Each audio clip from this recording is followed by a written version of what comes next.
नमस्कार, आप सभी के अपने चैनल जय गुरुदेव उत्तराखंड पर एक बार फिर से बहुत बहुत स्वागत है। आशा करते हैं कि आप और आपके परिजन सभी स्वस्थ होंगे। इसी कामना के साथ बढ़ते हैं आज के अद्भुत क्रमांक की ओर।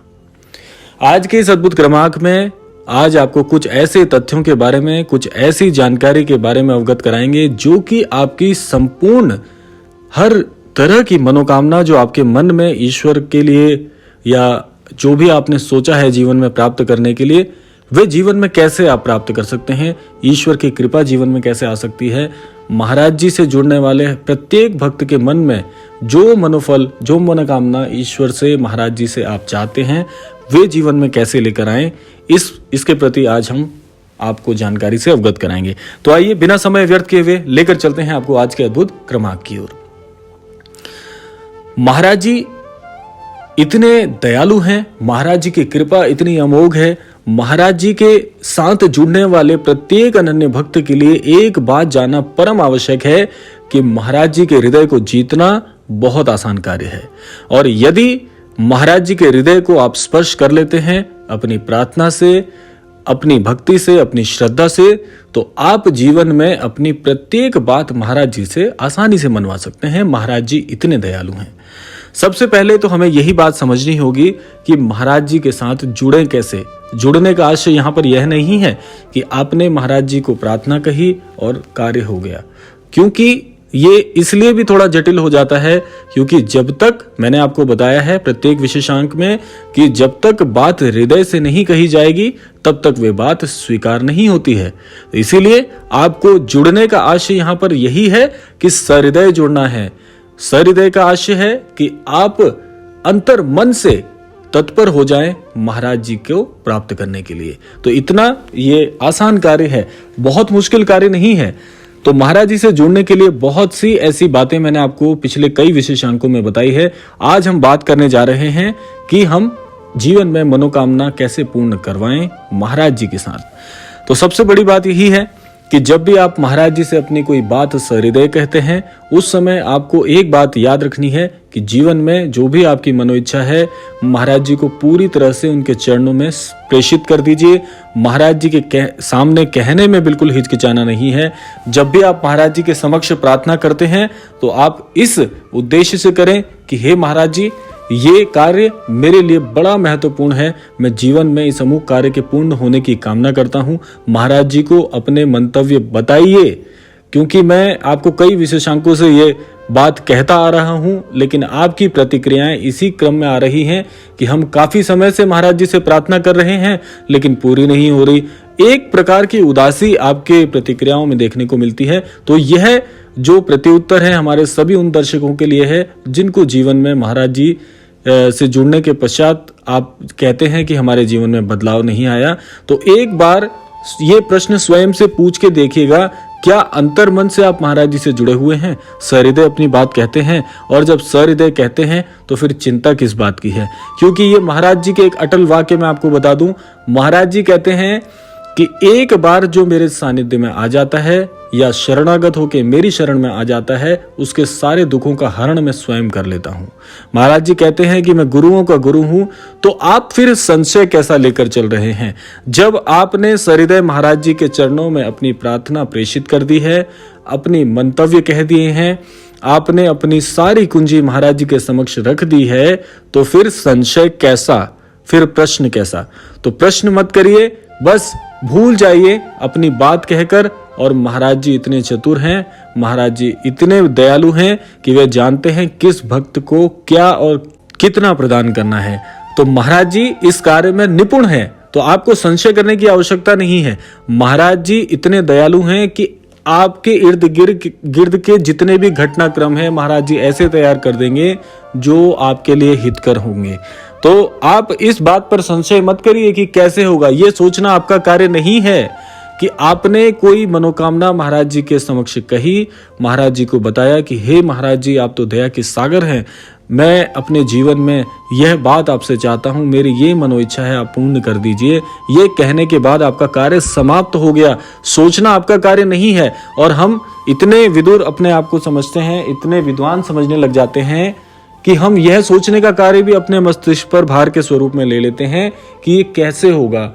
कि उदाहरण स्वरूप में मैं इस अमुक पद को प्राप्त करना चाहता हूं, मैं चाहता हूं कि मेरा व्यवसाय इतना घनिष्ठ हो जाए, इतना बड़ा मेरा व्यापार हो जाए। हम यह प्रार्थना तो करते हैं, लेकिन फिर सोचने लग जाते हैं कि ये होगा कैसे। ये सोचना आपका कार्य बिल्कुल नहीं है। ये जिसका कार्य है आपने प्रार्थना स्वरूप में उनके समक्ष कह दिया है। अब वो कैसे करेंगे, क्या घटनाक्रम होंगे, कौन कौन से लोग आपके इस कार्य में आपकी सहायता करने वाले हैं, ये सोचना महाराज जी का कार्य है। तो कुछ चिंता महाराज जी को भी तो करने दीजिए। जीवन में सब कुछ आप ही सोच लेंगे तो फिर ये जीवन तो बहुत जटिल हो जाएगा। जब आपने अपनी बात कह दी है, उसके बाद आप उस बात को भूल जाइए और अपने कार्य पर पूरी ईमानदारी के साथ डट जाइए और आप पाएंगे कि बहुत शीघ्र आपका जो कार्य है, आपके जो मंतव्य हैं, आपकी जो मनोकामना है, वो पूर्ण होने की दिशा में कार्य कर रहे हैं। ऐसा मेरा व्यक्तिगत अनुभव भी है। ऐसा नहीं कि मैं आप ही से ये बात कह रहा हूं, मैंने भी अपने जीवन में कई कार्य ऐसे महाराज जी के समक्ष प्रार्थना स्वरूप में रखे थे। अपने व्यक्तिगत अनुभव से आपको बता रहा हूं कि निश्चित तौर पर उतने ही प्रतिशत जितनी कामना आप करते हैं, 100% की कामना करते हैं तो 100% ही वही चीज आपके जीवन में और भी बहुत अद्भुत प्रकार से अवतरित होती है।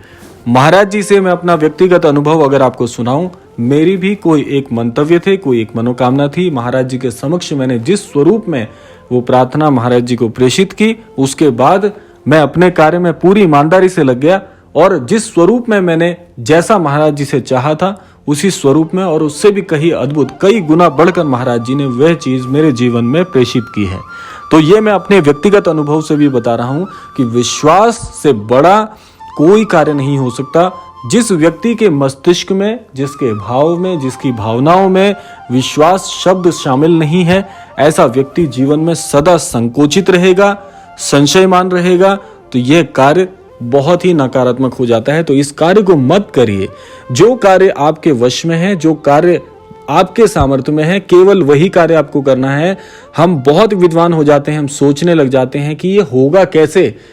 यह आपका कार्य नहीं है, यह कार्य स्वयं महाराज जी का है। बहुत भली भांति जानते हैं कि उस उक्त कार्य को, उस आपकी उक्त मनोकामना को कैसे, किस स्वरूप में, कब संपूर्ण करना है। तो इसीलिए कभी भी संशयमान मत बनिए, विद्वान बनिए। और जो व्यक्ति आस्थावान होते हैं, मुख्यतः मैं एक बात कहना चाहूंगा, इसको आप रेखांकित कर सकते हैं कि जो व्यक्ति आस्थावान होते हैं, जीवन में ऐसे व्यक्तियों के लिए असंभव नाम का शब्द कभी जनित नहीं होता है। इसीलिए जीवन में महाराज जी से जुड़ने वाले प्रत्येक अनन्य भक्त को एक ही बात कहना चाहूंगा, जीवन से असंभव शब्द को हटा दीजिए। असंभव जैसा कुछ नहीं होता। महाराज जी कहते हैं कि इस सृष्टि में, इस पूरे ब्रह्मांड में सब कुछ संभव है और महाराज जी के प्रत्येक वाक्य अकाट सत्य हैं। तो इसीलिए कभी भी आपको ऐसे नकारात्मक विचार लेकर जीवन में नहीं रहना चाहिए। जीवन को सकारात्मक बनाइए, क्योंकि सकारात्मक ऊर्जाएं जो होती हैं वे सदैव आपके जीवन में सकारात्मक दृष्टिकोण और सकारात्मक घटनाक्रमों को आकर्षित कर आपके जीवन में प्रेषित करती हैं। तो इसीलिए कहा जाता है, हमारे बड़े बुजुर्ग सब जानते हैं कि कभी भी कोई भी नकारात्मक वाक्य ना बोलें। जीवन में कभी भी ऐसे वाक्यों का प्रयोग ना करें जो कि आपके जीवन में कठिनाइयों को उत्पन्न करते हैं। इसीलिए सदैव कहा जाता है कि अच्छा बोलिए। अच्छा बोलने का आशय है सकारात्मक बोलना, और सकारात्मक बोलने का अच्छा सा आशय यही होता है कि आप सकारात्मक ऊर्जा को संप्रेषित कर रहे हैं सभी के लिए। इसीलिए अच्छा बोलेंगे, सकारात्मक बोलेंगे तो आपके मुख से औरों के लिए भी सकारात्मक प्रार्थनाएं निकलेंगी और आपके द्वारा कई जनों का आप बहुत भला कर सकते हैं। तो ऐसी वाणी होनी चाहिए। इसीलिए वाणी को सौम्य रखिए और वाणी को सकारात्मक रखिए, आस्थावान रखिए। ईश्वर सदैव आपका कल्याण करेंगे। इसी कामना के साथ यह जो विशेषांक है समाप्ति की ओर आ चुका है। समय आ गया है विदा लेने का। विदा लेने से पूर्व समय है प्रार्थना का। आज के इस क्रमांक से मैं सभी अनन्य दर्शकों के लिए यह प्रार्थना करना चाहूंगा कि महाराज जी सभी को सन्मति दें, सद्बुद्धि दें, सभी को आस्थावान बनाएं, सभी का कल्याण हो। इस संपूर्ण सृष्टि में शांति बनी रहे, इसी कामना के साथ विदा लेते हैं। मिलते हैं अगले क्रमांक में। तब तक के लिए जय श्री राम, जय गुरुदेव, जय उत्तराखंड।